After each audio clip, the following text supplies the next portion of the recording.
So here we are again on part 2 of the vibration condition monitoring laboratory demonstration, and we are picking up where we left off looking at the bespoke data acquisition system interface. I want to just go back onto the settings tab in here and show these 3 channels that are previously mentioned. So we've got the tachometer on channel 0, and this is a pseudo differential input, so we're just measuring -5 to 5 volts on this channel. It's DC coupled.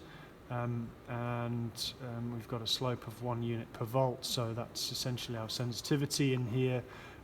So we're not calibrating this, it's just a pulse train. We've got 2 channels here for the accelerometers, the one on what we refer to as the dodgy bearing, the one that we can introduce the axial load to, that's on channel 1. It's an IEPE sensor type, so this is a constant current supply.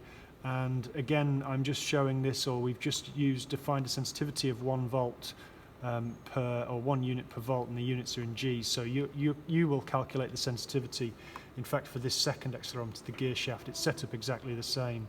Actually, sorry, it's not. We've got a slightly lower voltage level in here because it sees a reduced amount of acceleration. However, it's still an IEP transducer. It's AC coupled, 1 volt per volt. There are some other configuration settings around here.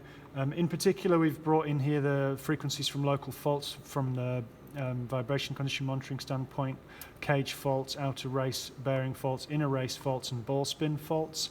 And these are programmed into here such that when we move into into the bearing tab subsequently, we will be able to see these frequencies here immediately calculated as a function of the shaft speed. The shaft speed being the shaft on which the damaged bearing is fitted, and as previously mentioned, that's running a 2-to-1 ratio from the shaft where we're measuring the RPM, where we had the once per rev tacho piece of retroreflective tape. So the belt drive is running a 2-to-1 ratio between the driven gear and the driven gear is running at twice the shaft speed as the gear from the motor side. So where I've got my tachometer, which is where this signal is coming from, I'll be measuring 20 Hertz or 1200 RPM when the speed at which I am making a tachometer measurement with a handheld tacho